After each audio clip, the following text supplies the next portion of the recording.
कुएं का पानी की कहानी। यदि आप मेरी चैनल में नए हो तो मेरी चैनल को सब्सक्राइब करें, शेयर करें और लाइक करें। धन्यवाद। एक किसान बहुत परेशान था। उसे अपने खेतों को सींचने के लिए पानी की जरूरत थी, इसलिए वह कई दिनों से अपनी जमीन के आसपास किसी कुएं की तलाश कर रहा था। इसी तलाश में वह घूम ही रहा था कि अचानक उसे एक कुआं दिखा। ये कुआं उसके खेतों से बहुत नजदीक था, इसलिए किसान बहुत खुश हुआ। उसने सोचा कि अब उसकी परेशानी खत्म हो गई। ये सोचकर वह खुशी खुशी घर चला गया। अगले दिन वह पानी लेने कुएं पर पहुंचा। जैसे ही उसने कुएं के नजदीक रखी बाल्टी कुएं में डाली, वहां एक आदमी अधमका। वह किसान से बोला, ये कुआं मेरा है, तुम इससे पानी नहीं ले सकते। अगर तुम इस कुएं से पानी लेना चाहते हो तो तुम्हें इस कुएं को खरीदना होगा। ये बात सुनकर किसान कुछ देर रुका और फिर मन ही मन सोचने लगा कि अगर मैं इस कुएं को खरीद लूं तो मुझे कभी पानी की कमी नहीं होगी और न ही मुझे पानी के लिए इधर उधर भटकना पड़ेगा। फिर क्या था, दोनों के बीच एक रकम तय हुई। किसान के पास उतने पैसे तो थे नहीं, लेकिन वह यह मौका छोड़ना नहीं चाहता था।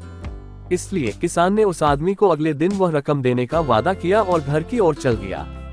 किसान के लिए कुआं खरीदने का यह अच्छा मौका था, इसलिए वह इस काम में जरा भी देर नहीं करना चाहता था। घर पहुंचते ही उसने अपने करीबियों और दोस्तों से इस बारे में बात की और कुएं के लिए तय हुई रकम का इंतजाम करने में जुट गया। थोड़ी भागदौड़ और कोशिश के बाद आखिरकार उसने वह रकम जमा कर ली। अब वह पूरी तरह से निश्चिंत हो चुका था कि उसे कुआं खरीदने से कोई नहीं रोक सकता। जमा हुए पैसों को लेकर वह फिर घर चल दिया। उसे बड़ी बेसब्री से इंतजार था कि कब रात खत्म होगी और वह कुआं खरीदने जाएगा। इसी सोच में वह पूरी रात सो नहीं सका। अगले दिन सुबह होते ही वह कुआं खरीदने निकल पड़ा। उस आदमी के घर पहुंच किसान ने उसके हाथ पर पैसे रखे और कुएं को खरीद लिया। अब तो कुआं किसान का हो गया था, तो फिर उसने पानी निकालने में देर नहीं की। जैसे ही किसान ने कुएं से पानी निकालने के लिए बाल्टी उठाई, उस आदमी ने फिर बोला, ठहरो, तुम इस कुएं से पानी नहीं निकाल सकते हो। मैंने तुम्हें कुआं बेचा है, कुएं का पानी अभी भी मेरा है। किसान मायूस हो गया और न्याय के लिए राजा के दरबार में शिकायत करने पहुंच गया। मालूम है उस राजा का नाम क्या था? राजा अकबर। राजा अकबर ने उस किसान की पूरी कहानी सुनी और फिर उस आदमी को दरबार में बुलाया जिसने वह कुआं बेचा था। राजा का फरमान सुनते ही वह आदमी भागा भागा दरबार में हाजिर हो गया। राजा ने उससे पूछा, जब तुमने इस किसान को अपना कुआं बेच दिया तो फिर इसे पानी क्यों नहीं लेने दे रहे हो? आदमी बोला, महाराज, मैंने इसे केवल कुआं बेचा था, पानी नहीं। ये बात सुनकर राजा भी सोच में पड़ गए। उन्होंने कहा कि बात तो ये पते की कह रहा है, कुआं बेचा है, पानी तो नहीं। काफी देर सोचने के बाद जब इस समस्या को सुलझाने में वह नाकाम हो गए तो उन्होंने बीरबल को बुलाया। बीरबल बहुत ही बुद्धिमान था, इसलिए राजा अकबर किसी भी मामले पर फैसला लेने से पहले उसकी राय जरूर लेते थे। बीरबल ने एक बार फिर दोनों से उनकी समस्या पूछी।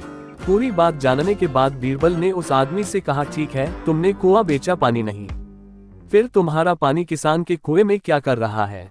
कुआं तुम्हारा नहीं है, फौरन अपने पानी को कुएं से बाहर निकालो।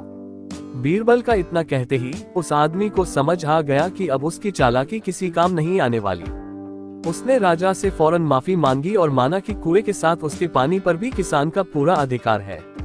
ये देखकर राजा अकबर ने बीरबल की बुद्धिमानी की तारीफ की और कुआं बेचने वाले आदमी पर धोखेबाजी के लिए जुर्माना लगाया। कहानी से सीख। किसान और कुएं की कहानी से पता चलता है कि अपने आप को दूसरे से अधिक चालाक नहीं समझना चाहिए। साथ ही धोखा देने की आदत से भी दूर रहना चाहिए, क्योंकि कोई ऐसा भी हो सकता है जो आपसे भी अधिक बुद्धि का इस्तेमाल करना जानता हो। ऐसे में आपका धोखा पकड़ा जाएगा और आपको अपने किए का भुगतान करना होगा, जैसे इस कहानी के अंत में कुआं बेचने वाले आदमी को करना पड़ा। पूरी कहानी सुनने के लिए धन्यवाद।